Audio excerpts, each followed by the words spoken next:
Todos os anos a ONG Cristã Missão Portas. Amém? Amém.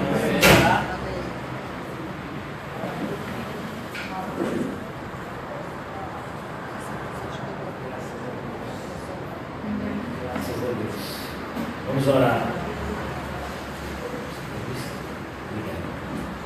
Senhor, nós te agradecemos por nos reunir aqui nessa tarde, Senhor. Esse período tão agradável. Ó Deus, nos queixamos de tantas coisas. Somos tão gratos, Senhor. Aprove o Senhor nos colocar em um país onde temos liberdade de te buscar, Senhor, de uma maneira completamente desimpedida. E muitas vezes não fazemos uso disso, Senhor, dessa liberdade que o Senhor tem nos dado, pelo menos por enquanto. Nos ajuda, Senhor, a te buscar enquanto é tempo, Senhor. Ó Deus, ajuda-nos a aproveitar a tarde de hoje para te conhecer um pouco mais, para conhecer os teus planos, Senhor, os teus projetos para as nossas vidas que já nos foram revelados, Senhor, na tua palavra. Mas muitas vezes, Senhor, pela nossa ignorância, nós ainda estamos em desconhecimento, Senhor. Ajuda-nos nessa tarde a compreender a tua vontade como boa, perfeita e agradável. Eu oro, meu Deus, para que nós não venhamos a medir o teu amor para conosco, Senhor, em virtude de facilidades temporárias aqui nessa vida, mas que nós possamos entender que teu amor foi demonstrado de uma vez por todas, quando tu enviaste o teu Filho, nosso Senhor Jesus Cristo, para morrer por nós e pelos nossos pecados, Senhor. Abre os nossos olhos espirituais e nos dai ouvidos para te ouvir, Senhor, nessa tarde. Estamos falando, Senhor, de um assunto tão difícil, que é o livro do Apocalipse, e precisamos da tua ajuda, Senhor, para compreendermos as tuas verdades de forma clara e podermos estar, Senhor, preparados e ajudando outros a se prepararem para a tua volta, Senhor. Seja conosco nessa tarde, Senhor, em nome de Jesus. Amém. E graças a Deus. Amém, irmãos. Apocalipse, capítulo 13. Lá, semana passada nós paramos no versículo 6 e nós vamos retomar a partir dele na tarde de hoje. Provavelmente a gente não vai concluir o capítulo 13 hoje. Como eu disse a vocês, nós temos passado bem devagarzinho por esse capítulo 13, pois esse capítulo 13 ele tem uma gama muito grande de simbolismo e nós estamos tendo todo o cuidado para que não fiquem dúvidas. Esse capítulo 13 é um dos capítulos mais polêmicos do livro do Apocalipse, onde muitas pessoas falam bobagens acerca dos sinais, da besta e uma série de coisas. E nós queremos ir com bastante cuidado para que nós possamos aproveitar e nos livrar. Se existe algum conceito errado, que nós venhamos a nos livrar dele e a partir do entendimento claro do livro do Apocalipse, nós venhamos a compreender as verdades de Deus de forma mais clara ainda. Amém? Então esse capítulo 13, só para a gente fazer uma retrospectiva, ele vai falar do surgimento do anticristo e daqui a pouco do surgimento do falso profeta. Nós vamos ver que Satanás ele é um arqui-imitador de Deus. Então, assim como nós temos Deus Pai, Deus Filho e Deus Espírito Santo, Satanás ele constitui também a sua trindade satânica. Então nós temos o diabo, Satanás, o dragão, nós temos o anticristo e nós temos o falso profeta. E todos os três trabalhando para o mesmo propósito, que é se levantar contra Deus e contra tudo que glorifica a Deus.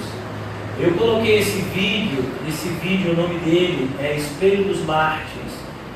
Quando nós assistimos esse vídeo, a gente compreende que aquilo que João falou já nas suas cartas, que o espírito do anticristo já estava no mundo. Então todas essas coisas que aconteceram na história da humanidade, aqui esse livro, esse vídeo Espelho dos Mártires, ele vai falar da perseguição da igreja, desde os primórdios até passando pela Idade Média, a Inquisição, chegando aos nossos dias, na época da reforma, depois, e chegando aos nossos dias, e você vai perceber que o espírito do anticristo sempre esteve no mundo. Então, o espírito do anticristo sempre agiu, mas vai chegar um momento em que esse espírito do anticristo, por assim dizer, vai incorporar em uma pessoa, em um ser humano, e ele vai ser o homem da iniquidade, como diz Paulo em 2 Tessalonicenses capítulo 2. E esse homem, ele vai ser um líder político e um líder militar, e ele vai trazer, enganar o mundo de tal forma, claro que sob o poder do dragão, de Satanás, ele vai enganar o mundo inteiro, e o mundo inteiro vai adorá-lo como se ele fosse Deus. É o que a gente já viu até aqui.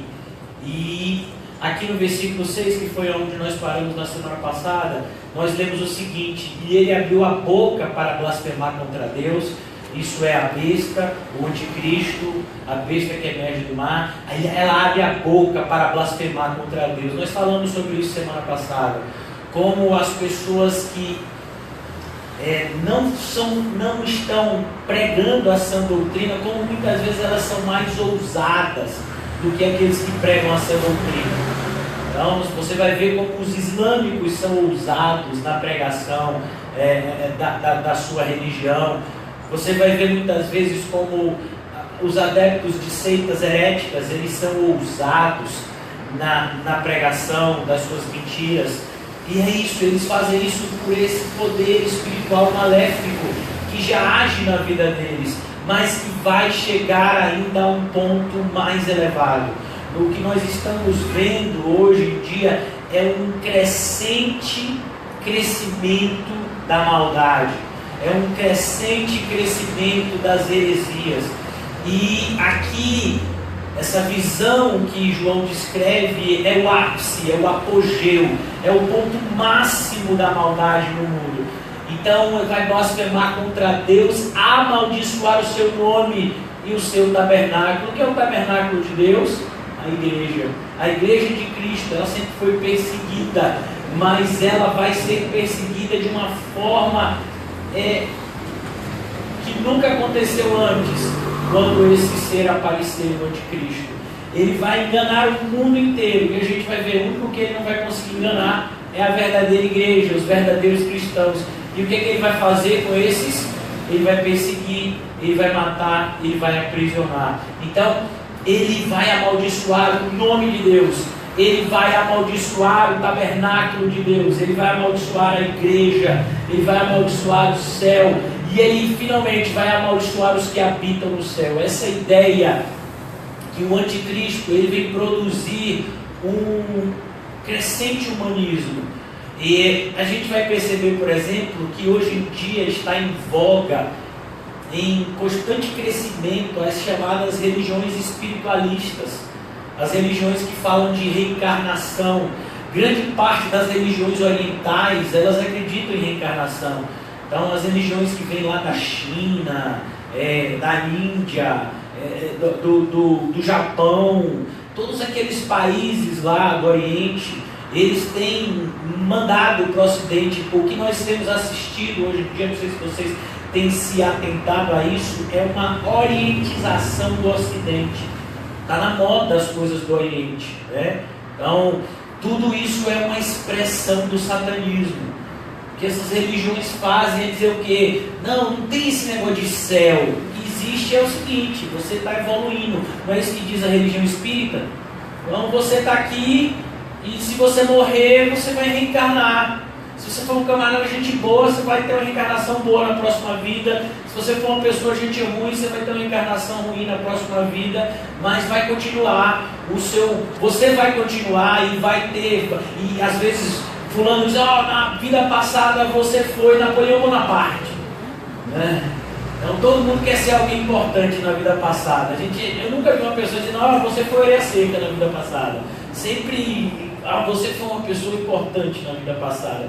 Então isso é blasfemar contra os que habitam no céu, sabe? Aqueles que foram fiéis até a morte. As pessoas dizem: não, ele é como grande parte dos centros espíritas, assim, eles têm nome de pessoas que foram piedosas, assim, né, no passado. Então tem uma pessoa famosa, parece que é Joana de Ângeles, tem vários centros espíritas com esse nome, né? Tem vários, porque eles acreditam nisso, que a obra dessas pessoas, né, essas pessoas são espíritos evoluídos que continuam a ajudar, e tudo isso é o quê? É uma blasfêmia contra os que habitam no céu. Aquelas pessoas que estão no céu, elas estão no céu. Abra, por favor, em Apocalipse 12, 11. Apocalipse 12, 11. Por que a gente vai ver aqui de maneira muito clara por que essas pessoas estão lá no céu agora? As pessoas que estão no céu agora, porque elas estão no céu. Olha o que diz aqui. Eles o venceram. Venceram quem? Venceram o mal, o maligno, pelo sangue do Cordeiro e pela palavra do testemunho que deram diante da morte, não amaram a própria vida. Então, quem são essas pessoas que estão no céu agora? Essas pessoas que não amaram a própria vida e que foram fiéis até a morte. Elas estão no céu agora. E o anticristo vai dizer que nada de céu, não existe esse negócio de céu, de inferno. A gente vai ver a própria Igreja Católica tem levantado a bandeira de que não existe inferno, né?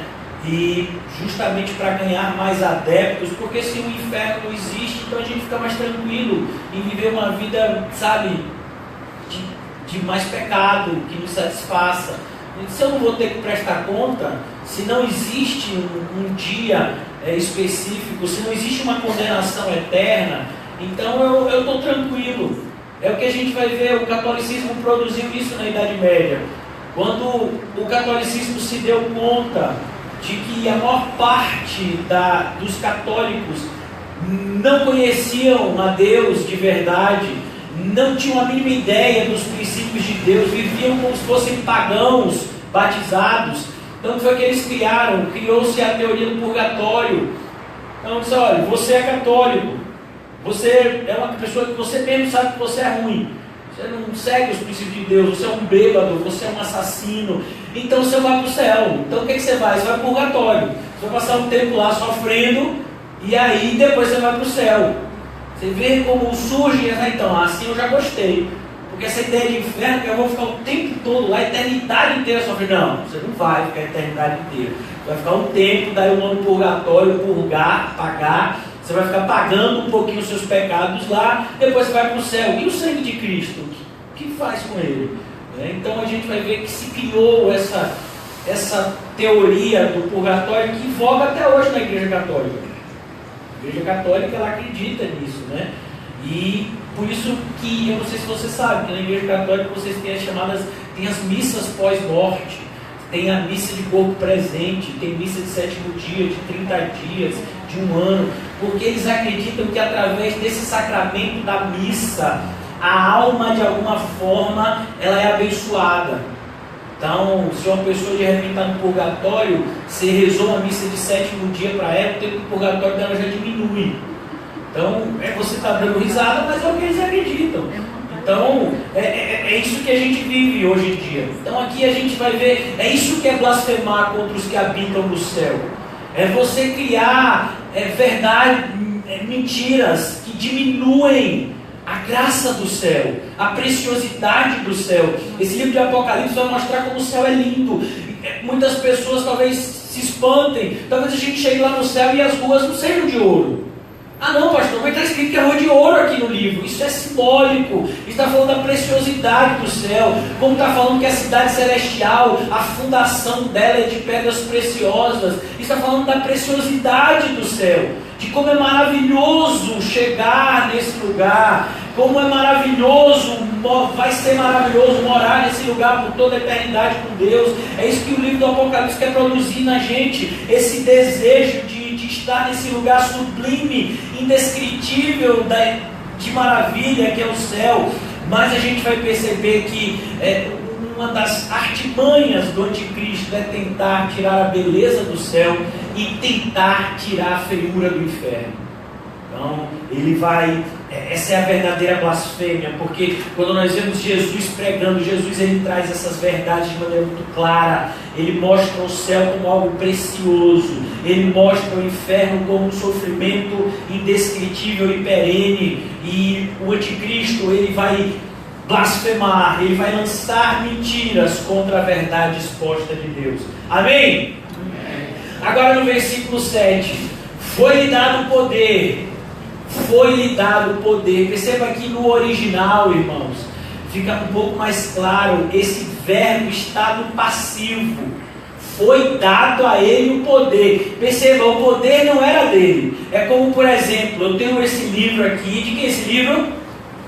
É seu, né? Então, foi dado ao irmão Dori Edson esse livro. Foi ele que pegou. Foi dado a ele. Não era dele, mas foi dado a ele. A mesma coisa a gente vai ver aqui. O anticristo, ele não tem poder em si mesmo. O poder do anticristo vem do dragão. E de onde veio o poder do dragão? De Deus, que é o autor de todo o poder. O dragão é o próprio Satanás, a gente já viu, né? Satanás ele aparece com vários nomes no livro do Apocalipse. A gente viu isso no capítulo 12.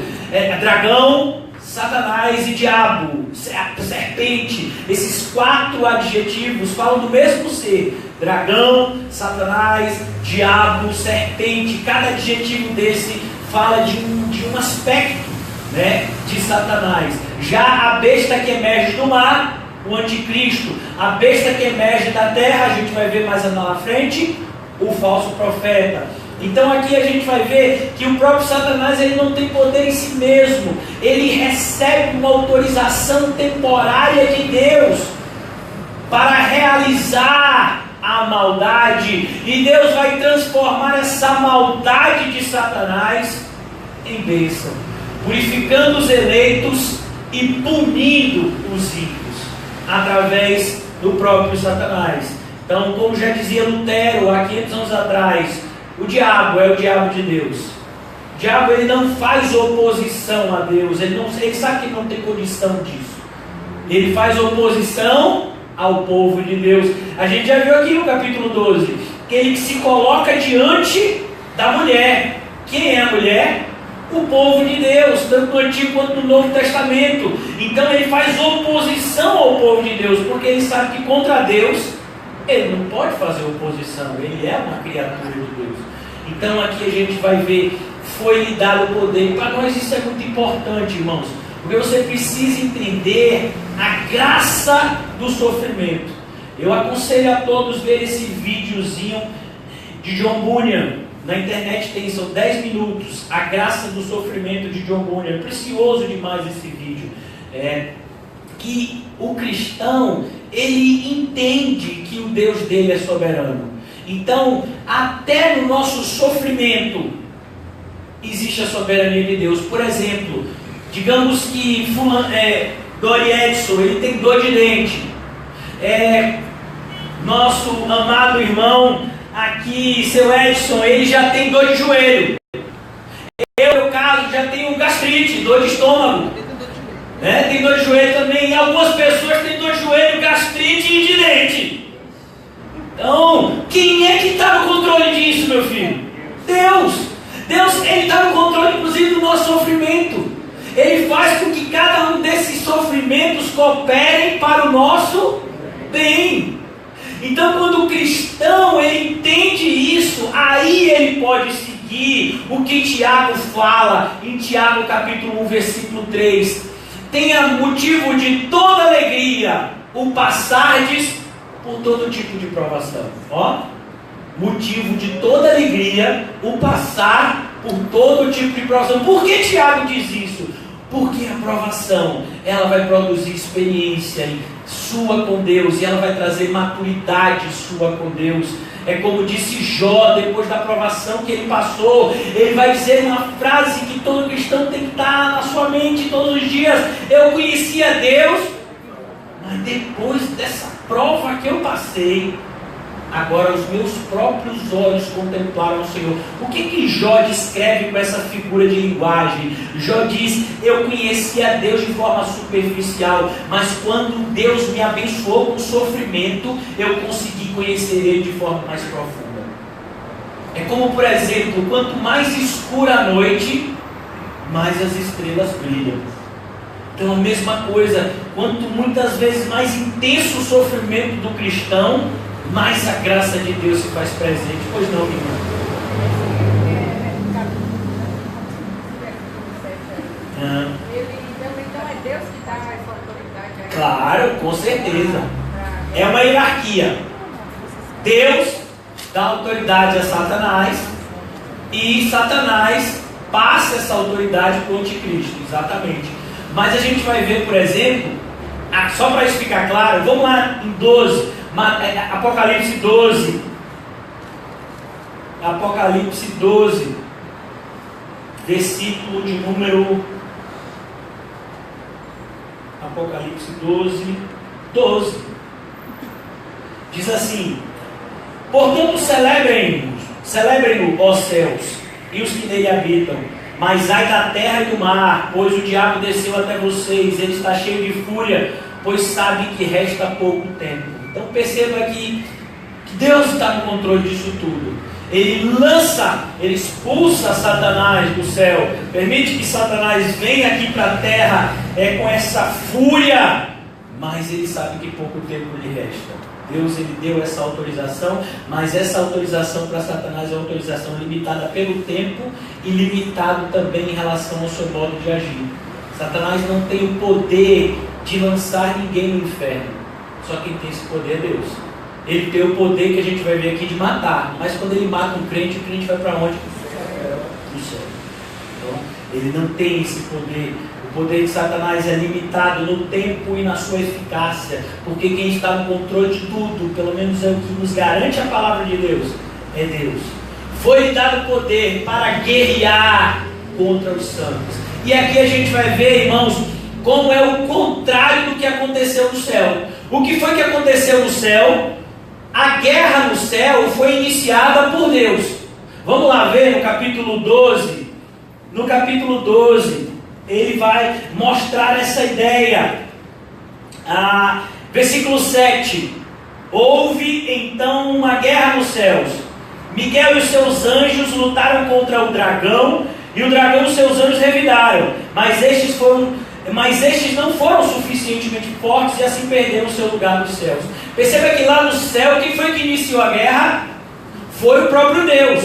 Quando Deus viu a maldade aflorando no coração desse anjo, que depois se torna um anjo caído, e dos seus seguidores que foram enganados por ele então coloca o seu exército para expulsá-los do céu.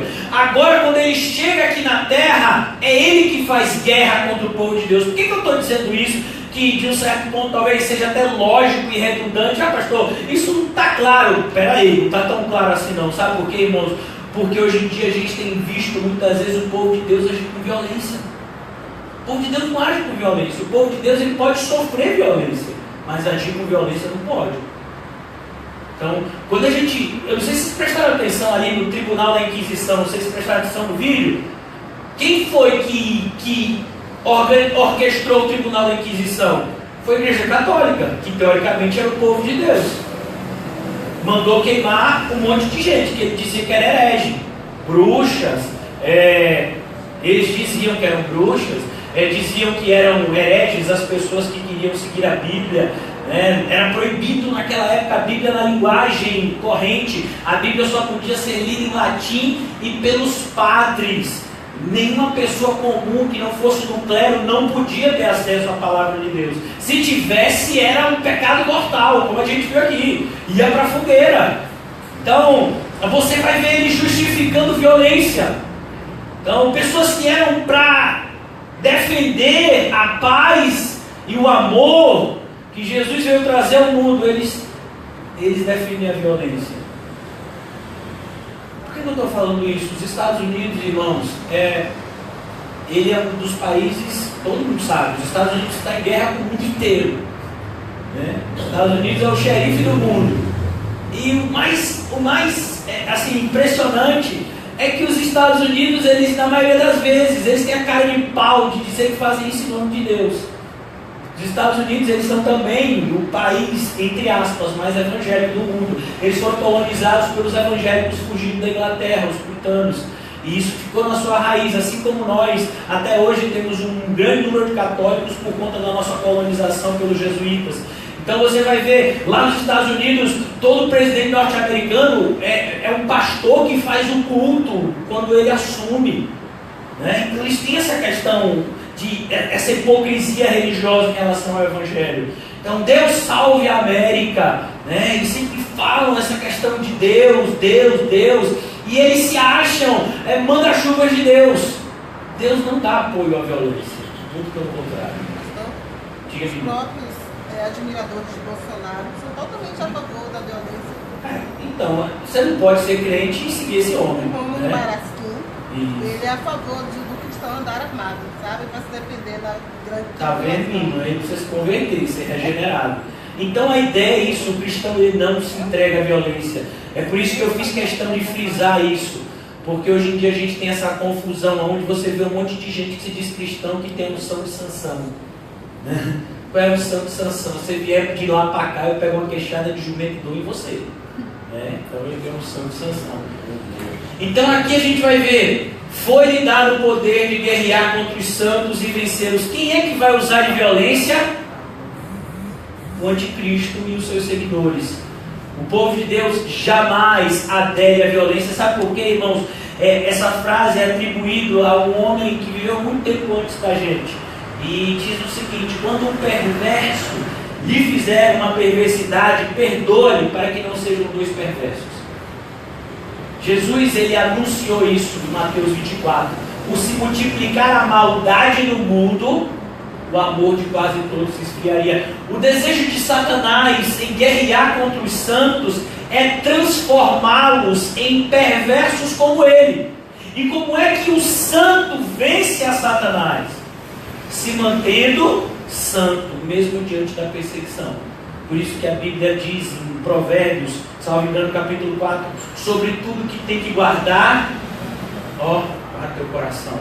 Não permita que a maldade daqueles que seguem o anticristo influenciem no seu comportamento. Paulo vai dizer: e não nos cansemos de fazer o bem, pois ao seu tempo ceifaremos, se não houvermos desfalecido. Então a gente não pode se cansar de fazer o bem. As pessoas podem nos perseguir, as pessoas podem lançar mentiras a nosso respeito, as pessoas podem, como disse a irmã Lia, nos roubar, mas a gente não vai andar armado, a gente não vai atirar no ladrão, a gente não vai desejar mal àqueles que nos fazem mal. O que a gente vai entender é o controle de Deus. Deus permitiu que isso chegasse na minha vida, e Deus vai me dar graça para ser fiel até o fim em relação ao que está acontecendo comigo aqui. Então nós cristãos precisamos mais do que nunca, nesse período que se aproxima cada vez mais, acreditar na soberania de Deus e no controle dele. Exatamente, meu irmão, exatamente. Acreditando que é a vontade boa, perfeita e agradável de Deus que está prevalecendo nas nossas vidas. Então foi lhe dado o poder para guerrear contra os santos. E o mais impressionante, como é isso? Mas Paulo disse que o Senhor sempre nos conduz em triunfo, 2 de Coríntios. Mas o mesmo apóstolo Paulo vai dizer que em Cristo Jesus nós somos mais do que vencedores. Percebe, irmãos, que essa vitória do anticristo é uma vitória temporária e local. Essa vitória do anticristo é uma vitória nesse mundo. Mas é justamente quando parece que o anticristo está vencendo, é que ele está perdendo. Quando ele mais mata crente, mas ele leva a crente para o céu. Então, essa vitória é uma vitória aparente. Parece que ele vai estar vencendo. É igual hoje em dia. Quando a gente olha para o retrato da igreja evangélica, parece que a heresia está vencendo.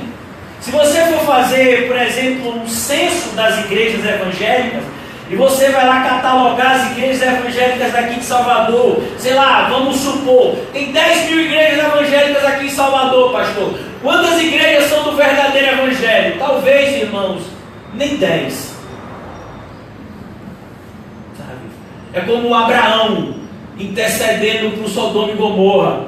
O Senhor disse: olha, eu vou destruir Sodoma e Gomorra. E Abraão disse: e se tiver 50 justos? Não, se tiver 50 justos eu não destruo. E se tiver 40? E ele vai descendo. Não é como a gente hoje. Será que tem 10 igrejas de verdadeiro evangelho em Salvador? Será que tem? Será que tem algumas igrejas que não se prostituíram com politicagem, com mundanismo? Será que tem 10 igrejas que não adotaram essa miscigenação de cai e levanta, fale uma língua que ninguém compreende? E uma igreja séria, uma igreja que tem a Bíblia como parâmetro, será que tem 10? Então, quando a gente olha para esse retrato, irmãos, quando a gente olha para a realidade da igreja evangélica, fica parecendo que quem está vencendo? Que o Espírito Santo está vencendo. Fica até no número. Vai lá, sei lá, as contas assim mais otimistas dizem que nós estamos chegando perto de 40 milhões de evangélicos no país. Desses 40 milhões, quanto é que são evangélicos de verdade? Então, parece que quem está vencendo é o mal. O mal está vencendo. São os pastores que pregam heresias que são mais acessados no YouTube. São os pastores que pregam heresias que têm vínculos políticos, que têm vínculos comerciais. São esses que são conhecidos. Esses pastores que defendem porte de arma, pastores que defendem uma série de coisas que são contrárias à Bíblia. São esses pastores que são aplaudidos. São esses pastores que são bem quistos e bem recebidos. A igreja de Cristo, ela continua oprimida. E parece que quem está vencendo é o mal. E isso só vai aumentar. Como eu disse a vocês, nós estamos num crescimento crescente da maldade. E quando entenda-se maldade com heresia, com mentira, com perversidade, a maldade é o conjunto de tudo isso. É tudo aquilo que se opõe a Deus, né? Todas as formas de oposição a Deus, tanto do ponto de vista intelectual quanto prático, é maldade. E a gente está vendo o crescimento disso. Então a gente já olha que hoje em dia parece que a igreja verdadeira vai desaparecer. Parece. Por quê? Porque cada vez ela diminui mais nessa proporção. Então, assim, antes, talvez alguns anos atrás, tivéssemos 10% do verdadeiro evangelho. Hoje, talvez nem 5% é o verdadeiro evangelho. E isso vai diminuindo. Por quê? Porque cada vez mais a maldade vai se multiplicando. Pessoas às vezes começaram no verdadeiro evangelho, mas eles não aguentaram permanecer no verdadeiro evangelho. Porque o verdadeiro evangelho, ele exige da gente praticamente, essencialmente 3 coisas. Renuncie a tudo, tome a sua cruz e siga o mesmo comportamento de Jesus. O verdadeiro evangelho exige isso de cada um dos seus seguidores. E então as pessoas não estão dispostas a renunciar a nada, muito menos carregar uma cruz que simboliza sofrimento, e muito menos ter a mesma atitude de Jesus em relação às adversidades do dia a dia. Então as pessoas, o que é que elas fazem? Elas abandonam a igreja? Não, elas abandonam o verdadeiro evangelho, vão para a igreja do falso evangelho. Paulo vai dizer isso de forma muito clara quando ele escreve a segunda carta a Timóteo. As pessoas não suportaram essa doutrina, meu filho, nos últimos dias, e por isso eles levantaram para si mestres segundo as suas próprias carnalidades, concupiscências. Então, cada igreja hoje em dia, ela é levantada, muitas igrejas elas são levantadas por pessoas que elegem aquele mestre porque ele simboliza a cara deles. Então, igreja de mistério, ela vai ter que ter um mestre que fale de mistério, do mover, como dizem. Uma igreja de cura, ela vai ter que ter um mestre que seja operador de cura. E aqui na frente quem quer ser curado. Uma igreja de milagres, ela vai ter que ter um milagreiro de plantão, porque quinta-feira é a quinta dos milagres. Já está agendado. Então, uma igreja de riqueza, ela vai ter que ter um mestre que fale que Deus vai te dar dinheiro. Então, a gente vai vendo que é isso que tem acontecido. Cada igreja segue um segmento. A gente tem, por exemplo, a igreja dos mundanos. Então, pessoas que não querem se converter, mas elas querem a prática de alguma religiosidade. Então ela vai para uma igreja que tem carnaval, que tem São João, que tem funk, que tem tudo, mas ela está na igreja. A gente tem, por exemplo, a igreja inclusiva agora, que é a igreja do pessoal que se chama LGBT, ou dos homossexuais e afins. Então, quem são os pastores? Normalmente são pessoas homossexuais, tanto do ponto de vista masculino quanto feminino, né? Mulheres lésbicas, homens homossexuais. Então, a igreja, o retrato da igreja evangélica é esse hoje em dia. E parece que ele está vencendo. E aí a gente diz assim: tem como piorar? Tem, meu filho, vai piorar muito. Vai piorar muito. Vai chegar um momento em que a escuridão vai ser mais escura. Nós estamos caminhando para esses dias. Foi lhe dada autoridade sobre toda a tribo, povo, língua e nação. Que coisa assustadora. Não, quando você olha isso daqui, você fica assustado. Quem foi que recebeu essa autoridade? Jesus. E agora essa autoridade está na mão do anticristo. Está na mão dele. Ele vai ter autoridade sobre o mundo inteiro. Todo mundo vai estar na mão do anticristo. Mesmo a igreja verdadeira, que eu quero acreditar que somos nós. O anticristo, ele vai se meter ou tentar se meter no nosso relacionamento fiel com Deus, e a gente vai ver, se ele não conseguir mudar a nossa maneira de pensar e de agir, ele vai matar, ele vai prender alguns. É isso que vai acontecer. Olha o que diz aqui o versículo 8: todos os habitantes da terra adorarão a besta. Quem é que vai? Todos os habitantes da terra. Vai ter uma única exceção daqui a pouco ali, que vai aparecer. Só um grupo que não vai adorar a besta. Fora esse pequeno grupo, todo mundo vai adorar a besta. Então assim, os islâmicos vão adorar a besta, os católicos vão adorar a besta, os espíritas vão adorar a besta, os hinduístas vão adorar a besta, sabe, os confucionistas. Existe uma religião que se chama confucionismo, haja confusão. Então, todas as pessoas, os ateus vão adorar a besta, mas o ateu não acredita em nada, mas então ele já está adorando a besta. Então a gente vai ver isso. Todo mundo vai adorar a besta. Todo mundo. Olha o poder de influência desse ser. Todos os habitantes da terra. Irmãos, você tem noção do que está sendo dito aqui? Eu não sei se vocês já viajaram para o interior, sabe? E a gente vai ver que essa realidade está sendo desenhada já há algum tempo. Eu, de vez em quando, eu viajo para o interior para levar meus pais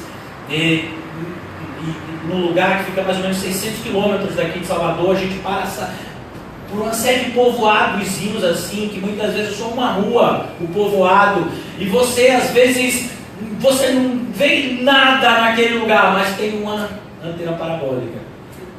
Tem lá, antena parabólica lá. Porque para ele ver a novela da Globo. Agora está na mão então para ele ver a novela da Record. Então, como é que o anticristo vai chegar nesses lugares longínquos? Aquela televisão, irmão. Todo lugar. Sabe, acontece uma coisa no Japão, a gente sabe na mesma hora. Ao vivo. Sabe, ao vivo, terremoto no Japão, você bota aqui na internet, sai lá, já tem vídeo, já tem gente que já postou no YouTube, na mesma hora. Às vezes o acidente ainda está acontecendo, as vítimas ainda estão desfalecendo, e você já está vendo a reportagem, é do outro lado do mundo, mas você já está vendo como se fosse aqui. Toda essa tecnologia, irmãos, ela vai trabalhar a favor do anticristo, ela já está trabalhando, mas ela vai trabalhar mais ainda. Então, é por isso que a gente vê a cada vilarejo, cada lugarzinho de 10 pessoas vai adorar a besta. Mas aquele pessoal lá da roça, que não tem nem televisão, a besta vai chegar até eles. Eu não sei como, mas vai chegar. Sabe? Essa é a realidade no mundo inteiro. Não vai existir um único lugar sequer no mundo que a besta não tem influência. E quando a gente vê isso, irmãos, a gente começa a ficar pensando, porque é tão importante pregar o verdadeiro evangelho, porque o único escudo que a gente tem é a verdade. Se a gente não tiver alicerçado na verdade, a gente vai estar totalmente desprotegido. Qualquer segurança que o mundo nos proporcione é uma segurança mentirosa. Não existe nenhuma segurança a não ser Cristo. E as pessoas vão descobrir isso naquele grande dia.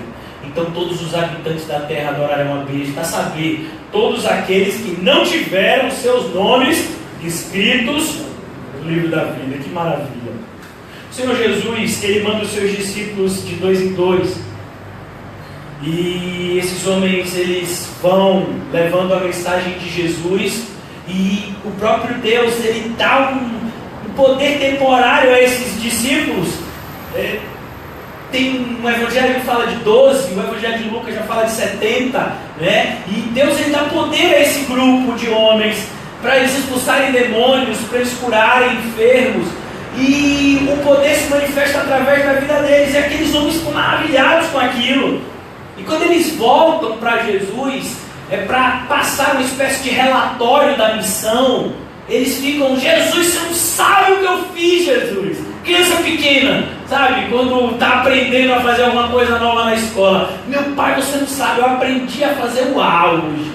Né? Então eles voltaram naquela maior alegria. Senhor, teve um demoniado, Senhor Jesus, eu botei a mão nele assim, o demônio saiu. Rapaz, eu fiquei tão orgulhoso de mim naquele dia. Então eles voltaram todos alegres assim. E Jesus disse: não fique alegre com isso.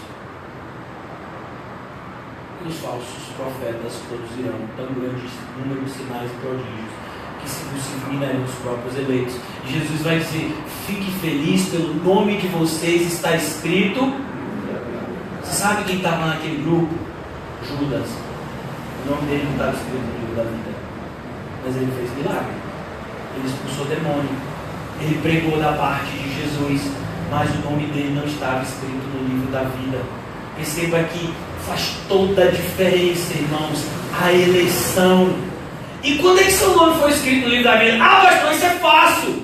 Foi no dia que teve o apelo lá na igreja. E aí eu fui na frente, foi um negócio bonito. Não foi não, irmão? Foi, eu me lembro. Sabe, pessoal, quem quer aceitar Jesus? Aí eu estava lá atrás, eu estava chorando assim. E aí eu levantei a mão e eu disse: eu quero aceitar. E aí o pastor colocou-se assim na minha frente e disse: vá, varão, repita tudo que eu falar. E eu estava lá, e ele falou assim: Senhor. E eu dizia: Senhor, escreve meu nome no livro da vida, e com caneta de ouro, em nome de Jesus.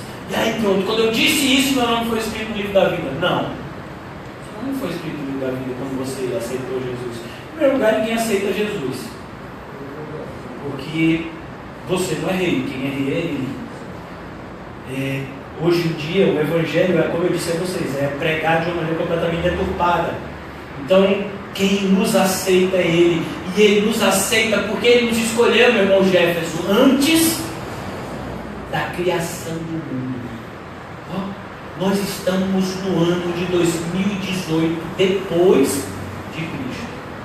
Existiram milhares de anos antes de Cristo. Mas antes de Adão e Eva serem formados, Ele já tinha escrito o nome de todos os eleitos no livro da vida. Mas fulano nem nasceu. Fulano ainda está no mundo. Mas se o nome dele estiver escrito no livro da vida, vai prevalecer. Eu até estava falando com uma pessoa hoje sobre isso. Vai prevalecer a vontade soberana de Deus. Por isso que está escrito em Romanos 8: aos que predestinou, eleição, a estes chamou. Quem aqui nasceu na igreja? Eu não nasci na igreja, eu nasci no hospital. Então, a gente, na maioria das vezes, viveu de uma forma ímpia. Eu estava vindo aqui para a igreja hoje, eu vim conversando com uma pessoa que se dizia: não, eu sou nascido e criado na igreja. Eu quase perguntei: você foi mesmo na sua igreja no hospital? Não, mas teve uma hora que eu me desviei, e aí, e agora, mas agora eu estou frequentando a igreja tal. Eu peguei até o telefone dele. E aí disse assim: vou mandar uns zaps aí para você. Porque a ideia é essa: você tem que ser regenerado. E quando foi isso? Foi quando esse chamado eficaz de Deus pegou você. Por quê? Porque o seu nome já estava escrito no livro da vida do Cordeiro, que foi morto desde a criação do mundo. Desde antes de Adão e Eva pecarem, desde antes de Adão e Eva serem formados, Essa semana passada, uma pessoa veio tirar uma dúvida comigo. E ele falou: pastor, mas você já pensou? E se Adão e Eva não tivessem pecado? Eu digo: ó, meu filho, toda vez que você for falar de Deus, você tira o si da frase. Porque com Deus não tem si. Com Deus só tem sim e amém. Ele sabe de tudo. Ele projetou e arquitetou tudo. Mas minha cara, então ele é que criou o mal? Não, é mais forte que isso. Ele é o criador de tudo, mas ele não criou o mal. Mas como é que o mal existiu? O mal é a ausência do bem. Então, Deus está no controle de tudo, mas de uma forma que ele mesmo não faz o mal. E nem influencia isso. Mas ele está no controle disso. Então, quando ele criou, ele já sabia que essa criatura que ele criou iria pecar. E ele já tinha providenciado uma redenção para essa criatura. Que Deus é esse? É o da Bíblia, irmão. A gente sabe tão pouco. Mesmo vocês que já leram a Bíblia 17 vezes só esse ano, a gente sabe tão pouco. Né? Então, a gente sabe tão pouco. Tem um homem que é parente até de Dudu. O nome dele é George Miller. Nos últimos 20 anos da sua vida, ele leu nada menos do que a Bíblia, meu irmão Doriete, parece que você ele, 200 vezes. Ele lia por ano 20 vezes a Bíblia. Quando ele terminou de ler, né, a 200ª vez a Bíblia, ele disse: eu sinto que eu estou arranhando a superfície. Aí tem gente que nunca leu a Bíblia e é cheio de opinião. Não, mas eu penso que é assim, eu acho que é assado. Você leu quantas vezes, cara? Por isso que a Bíblia vai dizer: não se apressem muitos de vós em serem mestres, padecerão o duplo juízo. A Bíblia vai dizer em uma outra parte: falam aceleradamente de coisas que não tem a mínima ideia. Não, eu acho que Deus apoia o divórcio. Eu vou dizer: não, eu acho que não. Irmão, não tem que achar, está escrito o que na Bíblia?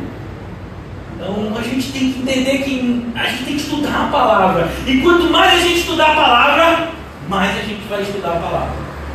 Mais a gente vai estudar. Porque, sabe, só tem dúvida aquele que estuda. Normalmente a gente, você pergunta para a pessoa: você está com dúvida em alguma coisa? A pessoa diz: não, eu estou com dúvida em nada, eu entendi tudo. Quando a pessoa fala isso, é porque ela não entendeu nada.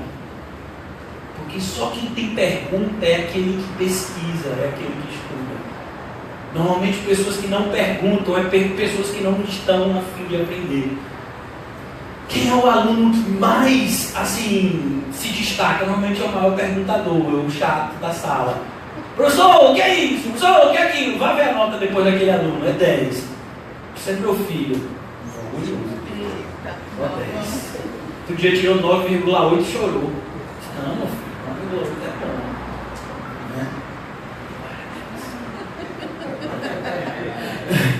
Meu Deus, é tua graça, Senhor.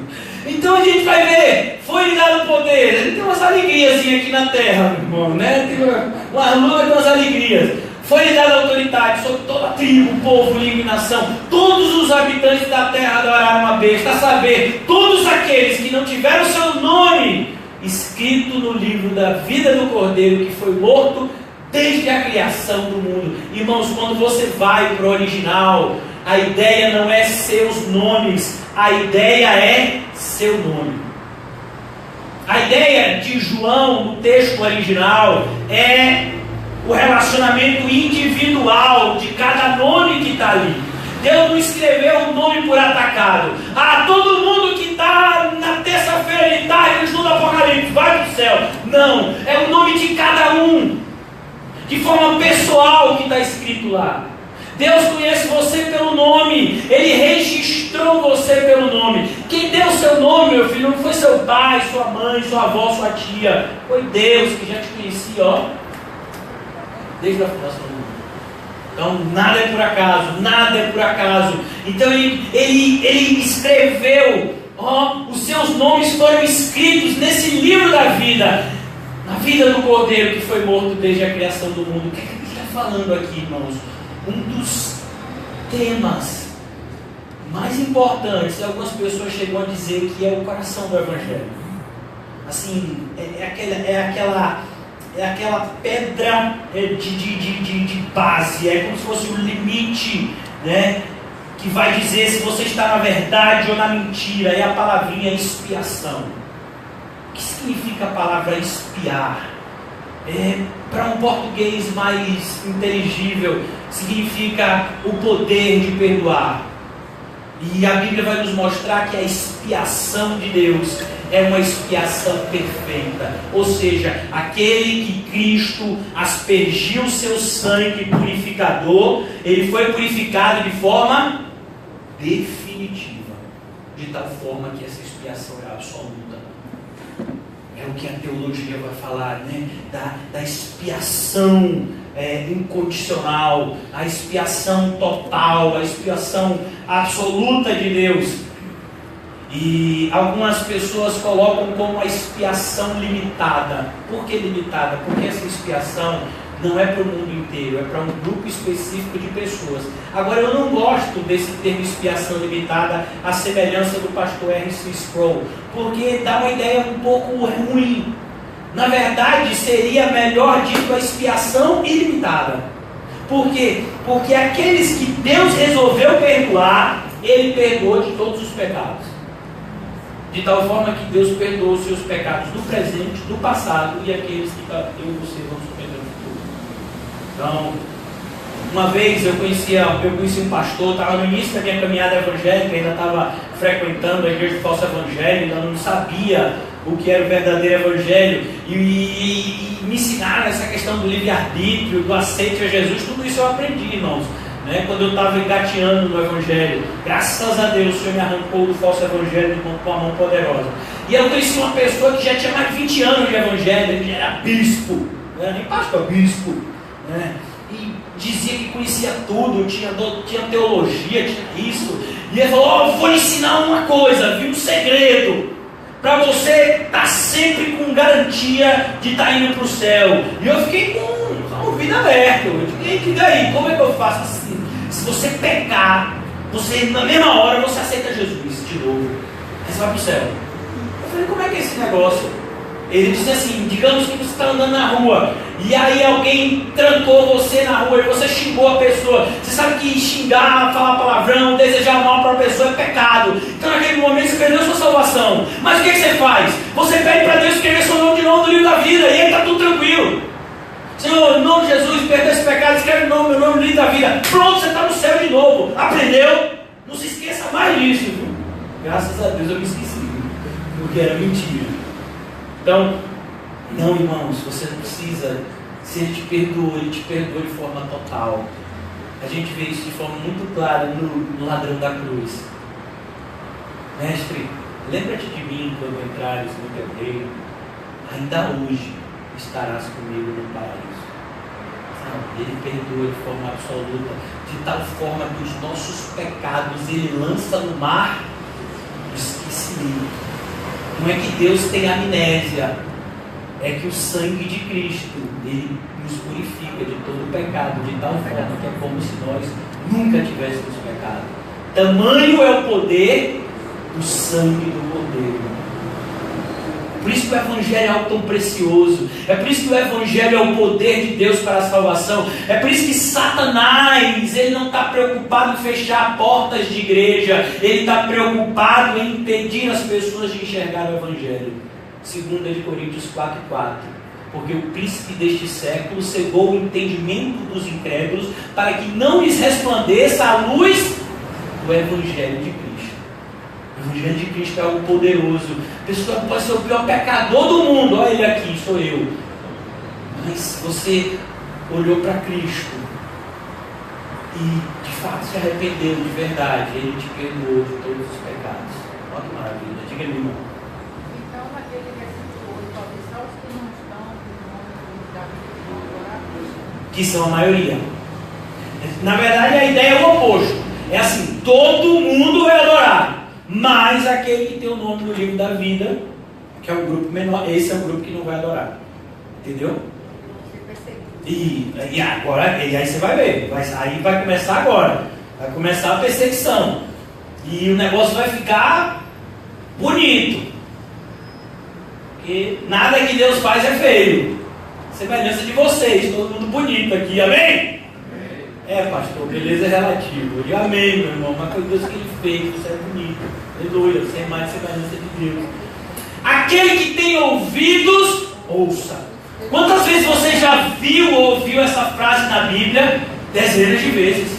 Jesus falava assim. O apóstolo João usou dessa frase nas cartas às igrejas.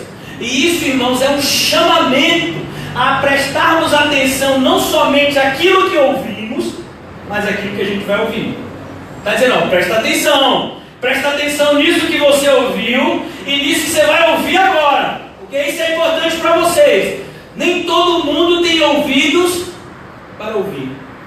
Então, por exemplo, você chegar no cemitério e tiver lá 5 velórios e você falar no ouvido do morto ou gritar no ouvido dele, será que ele ouve? Se ele responder, meu filho, acho que vai ter gente que vai sair correndo. Vai aparecer essas pegadinhas. Então, não, ele não vai ouvir. Por quê? Porque ele está morto. Então, se você já ouve o Evangelho, se você consegue entender esse chamamento de Deus na sua palavra, isso já é uma boa notícia, irmãos. Mergulhe nisso. Aquele que tem ouvidos, ouça. Se alguém há de ir para o cativeiro irá. Se alguém há de ser morto a espada haverá de ser morto. Aqui estão a perseverança e a fidelidade dos santos. Olha que coisa. É o que a irmã Renilda falou. É exatamente isso. Sabe? É a consequência lógica. O anticristo, ele vai aparecendo, até que ele se torna esse líder mundial. E aí ele agora exige essa adoração. Isso já aconteceu como que um ensaio, né? Eu não sei se você já viu, antes de uma peça ser lançada no teatro, as pessoas ensaiam uma série de vezes. Então, antes do anticristo grandão aparecer, já houve no mundo uma série de pequenos anticristos que fizeram alguns ensaios desse aparecimento. Então a gente vai ver, por exemplo, 2 homens em específico, Nero e Domiciano, que foram os homens os líderes romanos, né, os Césares, que mais perseguiram a igreja de Cristo. Mas Domiciano, ele é o líder que, segundo os historiadores, ele está reinando no Império Romano na época que o apóstolo João está vivo, e mais especificamente na época que o apóstolo João está escrevendo Apocalipse. Teria sido a mando do próprio Domiciano que o apóstolo João teria sido lançado na ilha de Patmos, o lugar onde ele está tendo a visão desse livro. Mas o mais interessante de Domiciano é que Domiciano é o primeiro dos imperadores romanos que avocam para si o título de Senhor e Deus. Não é que antigamente os imperadores romanos eles também eram adorados. Então as pessoas prestavam culto aos imperadores romanos, mas eles não eram adorados como Deus. Mas Domiciano ele exige isso. Ele diz, olha, eu quero que vocês me chamem de Senhor e Deus. E todo aquele que não me adorar como Deus, eu vou mandar matar. Domiciano perseguiu de forma muito ostensiva os cristãos. A gente chegou a passar aqui, não foi o filme de Apocalipse, o que tem até no YouTube, né? O Apocalipse de João, tem esse filmezinho. E esse filme retrata justamente esse momento que Domiciano se autodeclara Senhor e Rei e manda perseguir e matar os cristãos, porque os cristãos eram aquelas pessoas que elas não adoravam a nenhuma outra pessoa que não fosse Cristo. E a gente vai ver que é por isso que até hoje os países comunistas, eles veem os cristãos sempre com maus olhos. Porque no país comunista, quem é o Deus do comunismo? É o Estado. Então, tudo gira em torno do Estado. É isso que é o comunismo. Pelo menos o comunismo em essência. Então, quando você vai lá e prega, não, existe um ser que é maior do que o Estado, que é Deus. Aí eu falo, rapaz, esse camarada aí está trazendo uma doutrina estranha aí, vamos matar ele. É por isso que a gente vai ver que os países que mais perseguem os cristãos, em primeiro lugar, são os países que têm o islamismo, né? Mas os países comunistas também perseguem de maneira muito ostensiva o cristianismo, porque o cristianismo diz que o Deus verdadeiro é Ele que manda em tudo, e não uma entidade ou uma outra pessoa. Então a gente vai ver aqui que quando esse ser aparecer, o anticristo, ele vai crescer, ele vai ser uma pessoa extremamente carismática, como a gente disse. Ele vai fazer uma espécie de teatro, meu filho, onde parece que ele tomou um tiro, uma pancada na cabeça, parece que ele morreu e ele voltou a viver. Olha, fulano ressuscitou, tá vendo? A gente já tá aqui, só nesse capítulo 3 vezes vai aparecer a expressão, aquele que aparentou ser morto e voltou à vida. Então ele vai conseguir enganar o mundo inteiro, como se ele fosse uma pessoa boa, como se ele viesse trazer a paz. Não entenda o anticristo como uma pessoa com chifre, fazendo um monte de maldade. É o contrário. Ele vai aparecer segurando a bandeira da tolerância, de que nós todos temos que viver como irmãos, independentemente da religião que a gente tem. O anticristo ele vai aparecer pregando essa falsa paz. E os cristãos verdadeiros vão dizer o seguinte, ó: eu só posso ter unidade com a verdade, eu não me uno com a mentira. E aí os cristãos vão ser agora chamados de terroristas, de radicais. Por quê? Porque eles não são tolerantes, eles são intolerantes, eles não querem vir para uma religião que possa abarcar todo mundo. Eles querem viver somente através da Bíblia, não pode ser assim. Então os cristãos vão ser vistos como os vilões. Quando você estuda o livro do Apocalipse de uma maneira correta, você não tem a visão certa. Então aqui, irmãos, você e eu vamos ser os vilões da história. O mundo inteiro vai ver a gente como um vilão. Por quê? Porque a gente não vai seguir essa falsa paz que o anticristo vem trazer. A gente não vai seguir esse falso amor que o anticristo apregoa.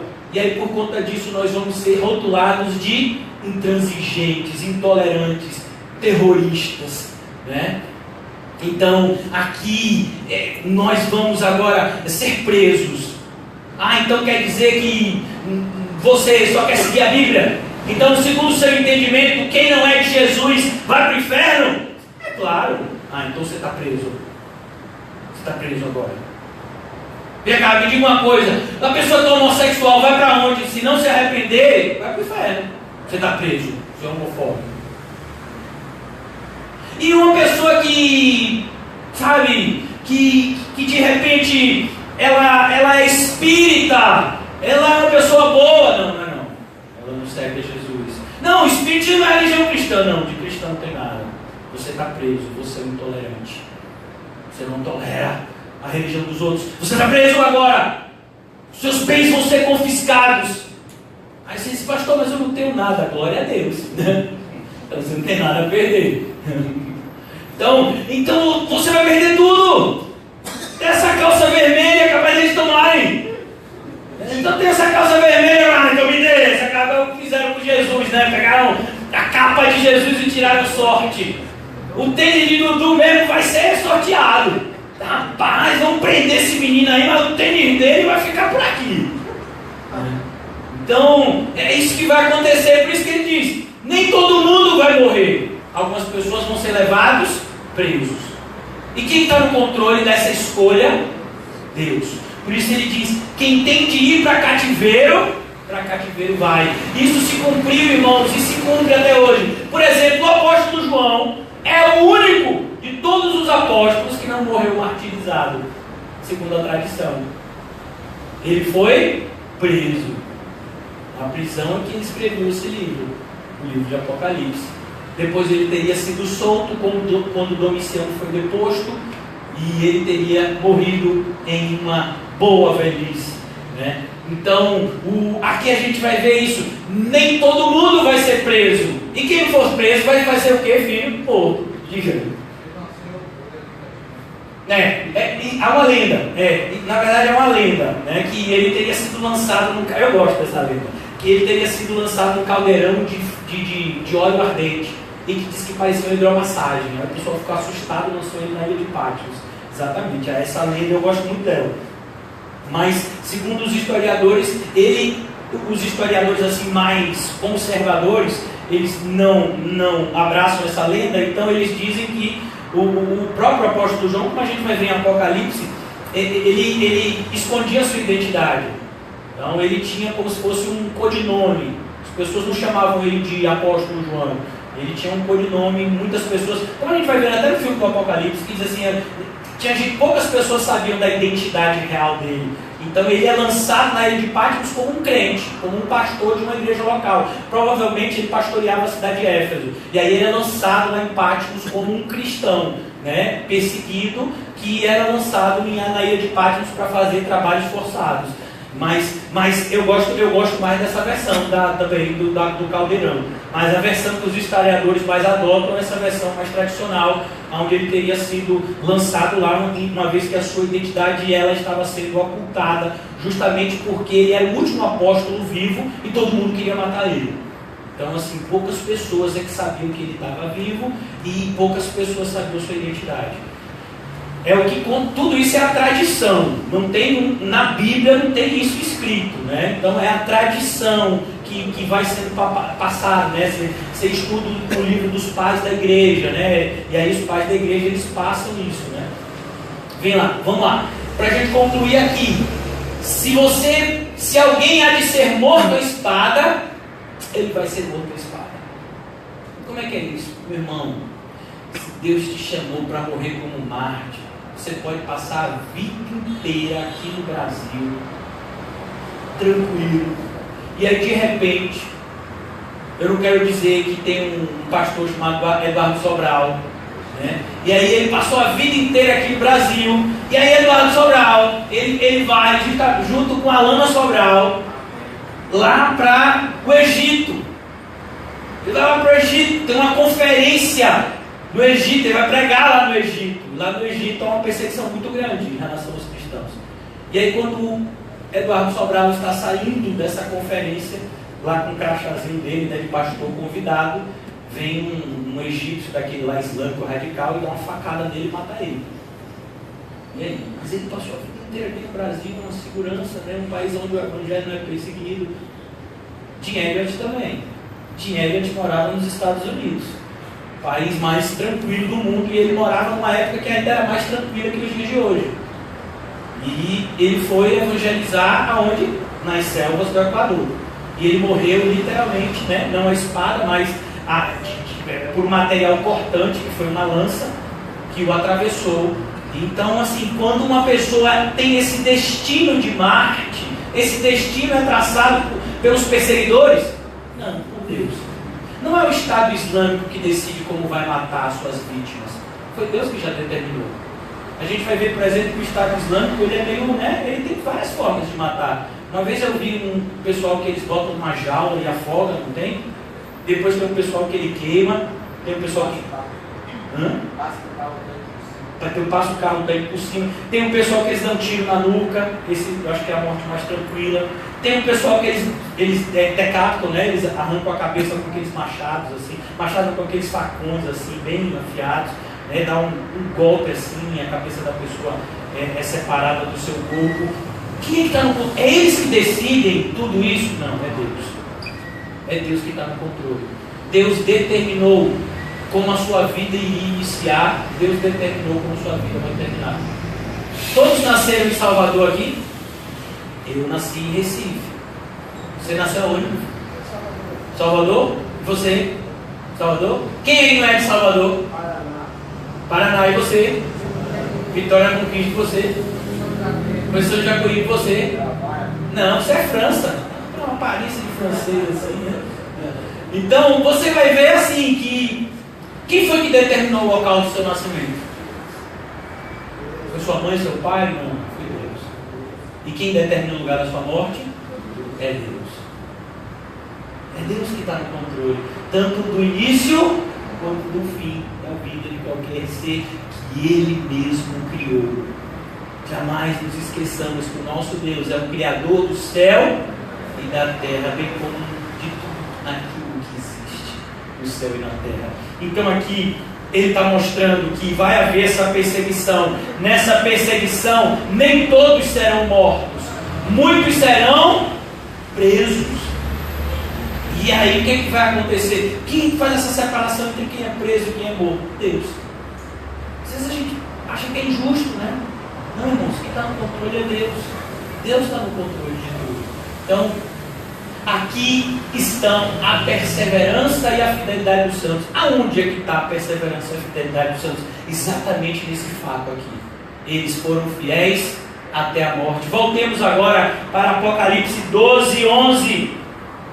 É isso que João está repetindo aqui nesse versículo aqui do Apocalipse 13. O que João repete aqui no Apocalipse 13 é aquilo que ele disse no Apocalipse 12, 11. E aqui ele repete no 13, 10. Eles o venceram pelo sangue do Cordeiro e pela palavra do testemunho que deram diante da morte, não amaram a própria vida. Então, aqui é a perseverança dos santos. Eles vão perseverar até o fim. Às vezes a gente fica se questionando: pastor, eu não sei se eu teria coragem de, quando a pessoa botar uma arma na minha cabeça e eu, não negar Jesus. Será? Se subisse uma camarada aqui com uma metralhadora hoje e dissesse assim: olha, só fica aqui quem crê em Cristo de todo o coração. Se você não acredita em Cristo de todo o coração, você não precisa morrer hoje não, pode descer a escada. Quem ficaria? Ele nos colocaria aqui de costas para a parede e nos fuzilaria. Quem é que ficaria? Tá vendo? Aqui ficaria, né? Então, na hora é que a gente recebe essa graça. A graça, ela não vem antes, a graça é dada a cada momento. A gente recebeu graça para vir para o estudo de hoje. A gente tem recebido graça para enfrentar as lutas do dia a dia. Por exemplo, a gente está recebendo graça para suportar um irmão de repente que não é, né? Irmão é primo. Né? Então, a gente recebe graça muitas vezes para suportar um frio. Outro dia o pessoal estava se queixando aqui que estava um ataque de muriçoca. Já passou, não foi? Passou já? O irmão disse: pastor, você não sabe, estava dormindo, quando eu vi o colchão estava flutuando, os muriçocas levantaram. Ele disse: não, calma, vamos conversar com essas muriçocas, ela não pode fazer isso aqui é casa de Deus. Então Deus dá graça para a gente passar por isso. Sabe, há pouco tempo atrás teve o carnaval, né? E no carnaval sempre eles colocam um palanque com a festa aqui. E os irmãos que estão no carro, os bichinhos só vão dormir 4 horas da manhã, quando acaba o Augusto estava aqui, não estava, Augusto? Estava ali, a porta do banheiro, que acho que é de alumínio, né? Fica vibrando assim, né? E aí tem irmão que dorme e chega a dormir assim, ó. Mas ele não está pensando na música do carnaval, ele está pensando em louvor. Viu? Vocês ficam pensando maldando, porque parece que o show é aqui dentro, né? Porque bem aqui na frente, eu acho que o vento, né, do mar, que sopra do mar para a terra, traz, né, a zoada, e Deus dá graça para os irmãos suportarem. Às vezes aqui no CAC a gente tem um alimento que muitas vezes é repetido. Deus dá graça para você comer essas coisas, né? Deus dá graça muitas vezes para você ficar longe dos seus parentes. Deus dá graça.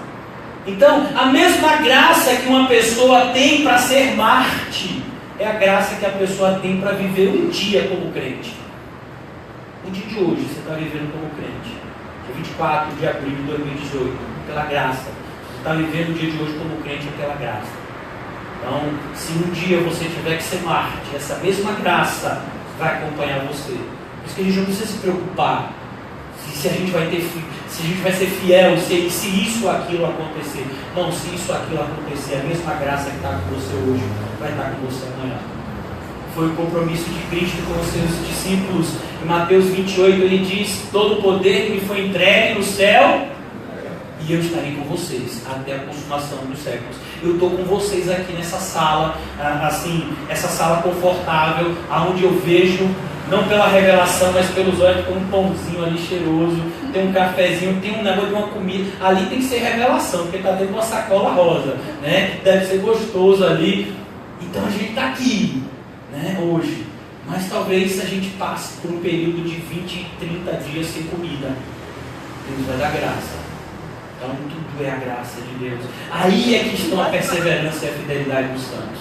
Deus nos dará força para perseverar. Eu quero concluir, irmãos, o estudo de hoje lendo. Eu quero só ler, não vou falar muita coisa. Ao finalzinho da carta de Judas. A carta de Judas é a carta que está logo antes a carta de Apocalipse.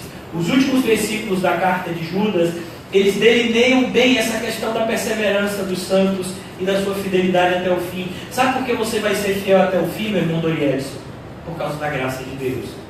Não porque você é forte, porque a graça opera muito mais eficazmente por meio da nossa fraqueza. Versículo 24 da carta de Judas. Todos sabem, a carta de Judas tem um único capítulo. Aquele que é poderoso para impedi-los de cair e apresentá-los diante da sua glória, sem mácula e com grande alegria. Quem é? Deus. Ele é poderoso para impedir você de cair. Ele vai sustentar você até o fim. Aí está a perseverança e a fidelidade dos santos. E Ele vai apresentá-los diante da sua glória, sem mácula e com grande alegria. Ele vai fazer isso com você. Ele salvou você e Ele continua salvando você até o dia que Ele vai glorificar você. Olha que maravilha. Essas são as promessas do Evangelho. Por isso que o Evangelho é tão, mais uma vez, por isso que o Evangelho é tão combatido, irmãos, porque o Evangelho é maravilhoso. Se o Evangelho não tem feito você amar Cristo em primeiro lugar, então não é o verdadeiro Evangelho que você tem conhecido. O verdadeiro Evangelho glorifica a Deus de tal forma que você se apaixona por Ele, se apaixona pelo Evangelho, se apaixona por Cristo e não tem mais, como disse o apóstolo Paulo, a sua vida como preciosa. Você entende que debaixo dessas promessas nada no mundo se compara, nada pode se comparar com o que está reservado para aqueles que o Senhor escolheu levar para o céu. Que o Senhor nos ajude a guardar cada vez mais. Hoje a gente vai parar aqui no versículo 10. Semana que vem, se Deus permitir, a gente vai continuar desse mesmo texto, desse mesmo ponto. Vamos orar. Senhor, nós queremos te agradecer pela tarde de hoje, por esse momento, Senhor, de estudo da tua palavra, onde o Senhor escolheu, Senhor, se revelar para cada um de nós de uma maneira ainda mais visível. Nos ajuda, meu Deus, a permanecermos debaixo da fé genuína. Não permita que sejamos influenciados, Senhor, por nenhuma artimanha do engano e do enganador, mas que cada vez mais estejamos firmados na tua verdadeira verdade, Senhor. Ó Deus, nós queremos apresentar a vida da nossa irmã Osana, que está na Itália, que o Senhor possa ser com ela, Senhor, nesse momento. Cada vez mais ela sinta a tua presença, Senhor, mesmo nesse tempo adverso que ela tem enfrentado, Senhor. Oramos pela família do pastor Adalto, que o Senhor possa consolar e confortar o coração deles, que o Senhor, de fato, meu Deus, use esse momento de luto para que essas pessoas possam ser alcançadas para Cristo, aqueles que não foram e aqueles que foram sejam firmados ainda mais nas suas promessas, Senhor. Eu oro pelo CAC, cada alma que o Senhor mesmo tem trazido para cá, Senhor, que o Senhor possa fortalecê-las. Ó Deus, que o Senhor possa regenerar aqueles que não são regenerados, que o Senhor possa, meu Pai, edificar aqueles que já foram regenerados na tua santíssima doutrina, Senhor. Abençoa, meu Deus, a vida de todos aqueles que amam a Jesus e guardam os seus ensinos. Nós oramos em teu nome, Jesus. Amém, amém, amém. Amados irmãos, saúdem-se com